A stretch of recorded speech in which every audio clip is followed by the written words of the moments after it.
স্থায়ী কমিটির সদস্য আমির খসরু মাহমুদ চৌধুরী বলেছেন, নির্বাচনের সংখ্যানুপাতিক প্রতিনিধিত্ব পিআর চাওয়া দলগুলো তাদের নির্বাচনী ইশতেহারে বলতে পারে।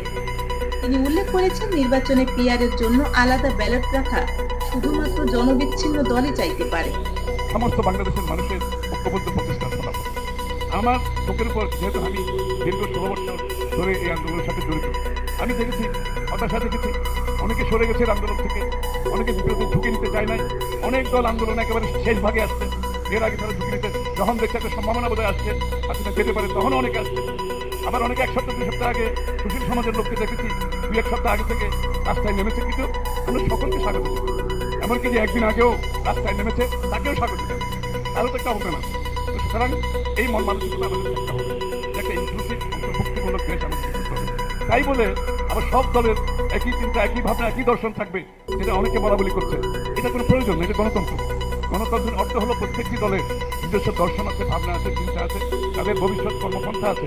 তো সুতরাং কেউ যদি মনে করে সব, যেহেতু আমরা শেখ হাসিনার বিরুদ্ধে একসাথে আন্দোলন করেছি, তাই বলে এখন আমাদের সব কিছু চিন্তা, ভাবনা, দর্শন এক জায়গায় এসে গেছে, এটা একটা ভুল চিন্তা।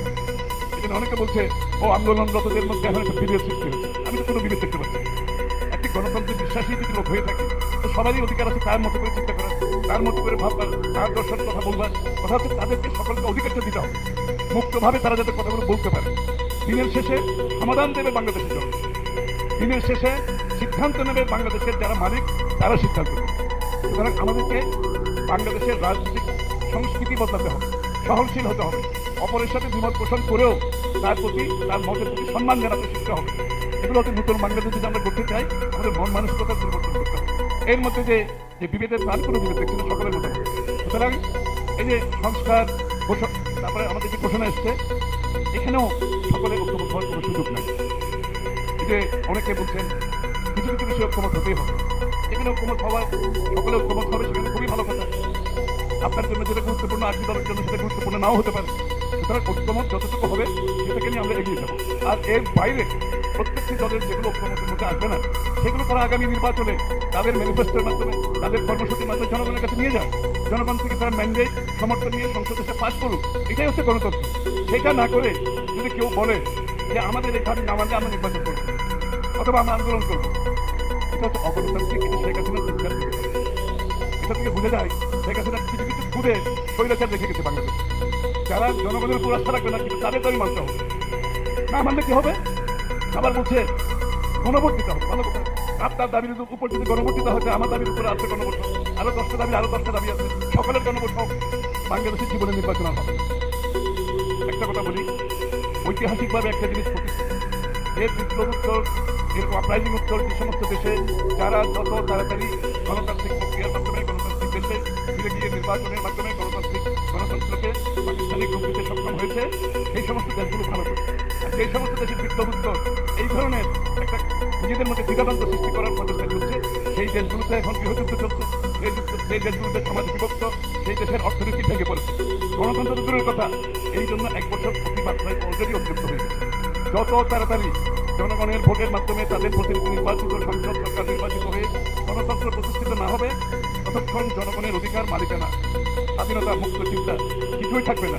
দিনের শেষে দেখবেন যে একটা সাংঘর্ষিক জাতি হিসাবে আমরা একে অপরের সাথে যুদ্ধ করছি। সুতরাং নির্বাচনে যান, আপনার যা বলার আপনি জনগণকে দিয়ে বলেন, জনগণের ম্যান্ডেট নেন, নিয়ে সংসদে এসে তর্ক বিতর্ক করেন, আপনার যে ভাবনার চিন্তা সেটা বাস্তবায়নের চেষ্টা করেন। সেটা না করে কিছু লোক মনে করছে এখন নির্বাচনের আগে তাদের দাবিতে না মানলে নির্বাচনের বিষয়টা তাদের কাছে গ্রহণযোগ্য না। অর্থাৎ তাদের আচরণ হচ্ছে অগণতান্ত্রিক। যে বলছে শেখ হাসিনা রেখে গেছেন মানসিকতা, মব জাস্টিস, জোর করে এটা দিতে হবে, সেটা দিতে হবে, এগুলো হবে। নির্বাচনে যেতে হবে, ফেব্রুয়ারিতে যে নির্বাচন হবে, সকলকে নির্বাচনে গিয়ে জনগণের কাছে নিয়ে যান। আপনার যত যাবে সব নিয়ে যান। আপনি ম্যান্ডেট নিয়ে আসতে হবে তো মালিকের কাছে। আপনি তো মালিক না, আপনি মালিকের মতো কথা বলছেন কেন? আপনাদের ব্যবহার তো মালিকের মতো হয়ে যাচ্ছে না। আপনি তো মালিক না, মালিক তো জনগণ। সেই জন্য 16 বছর আমরা যুদ্ধ করেছি, সবাই আপনারা ত্যাগ করেছে দেশের বাড়ি।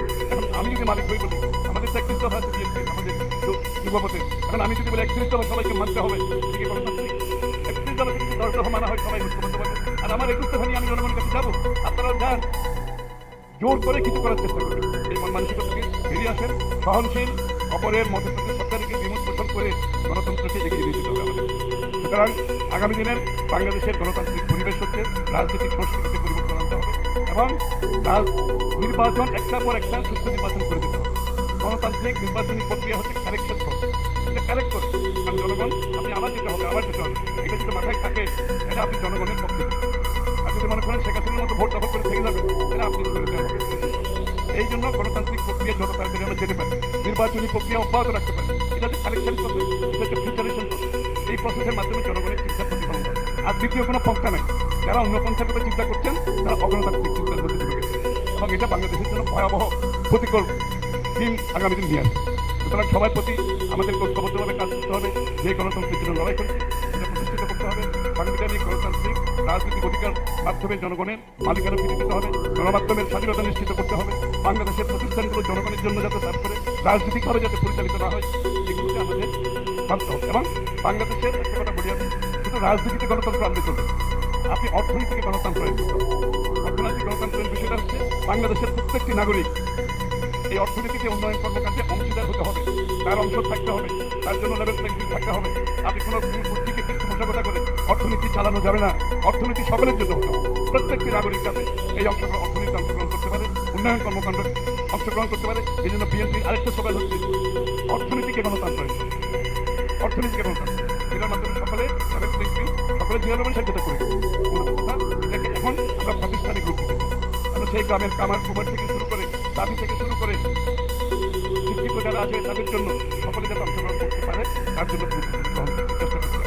এবং সকলে মহিলাদের জন্য মহিলাদের যদি অর্থনৈতিক কর্মকাণ্ডে অংশগ্রহণ করতে না, এমনকি যারা রিটায়ার করেছে 60-65 বছর বয়সে তাদের কাজ করার ক্ষমতা আছে। আমরা তো 5 বছর পার হয়ে গেছি, আমি কাজ করছি না, এই লোকগুলোকে কাজে লাগবে। তার জন্য আমরা পরিকল্পনা করি প্রত্যেকটি নাগরিক যাতে বাংলাদেশের অর্থনৈতিক কর্মকাণ্ডে, বাংলাদেশের উন্নয়ন কর্মকাণ্ডে তার ভূমিকা রাখতে পারে। আর সকলের জীবনযাত্রার মান যখন এই কর্মকাণ্ডের মাধ্যমে তাদের যখন আয় বাড়বে, তাদের জীবনযাত্রার মান বাড়বে, তখনই তারা সুনাগরিক হবে। তারা ট্যাক্স দেবে, তখন ট্যাক্সের টাকা দিয়ে তখন সে দাবি করতে পারবে আমার ট্যাক্সের টাকা যেটা করা যাবে না, আমার ট্যাক্সের টাকা যেটা করা যাবে না, আমার ট্যাক্সের টাকা সঠিকভাবে জমা দিতে হবে বাংলাদেশের জন্য, বাংলাদেশের মানুষের জন্য। সুতরাং নতুন বাংলাদেশের যে প্রেক্ষাপট আমরা সকলে মিলে করতে হবে। কিছু কিছু জায়গায় ঐক্যবদ্ধ থাকতে হবে। প্রত্যেকটি দলের নিজস্ব ভাবনা এটাও চলতে দিতে হবে। মুক্ত চিন্তার পরিবেশ আমাদেরকে অবশ্যই রাখতে হবে। এটাই ছিল আজকের বিআইএন নিউজের আপডেট। দেশের নির্বাচন ও অর্থনীতি সম্পর্কে সর্বশেষ খবরের জন্য আমাদের সঙ্গে থাকুন। মন্তব্য করুন, শেয়ার করুন এবং সাবস্ক্রাইব করতে ভুলবেন না। দেখা হবে পরবর্তী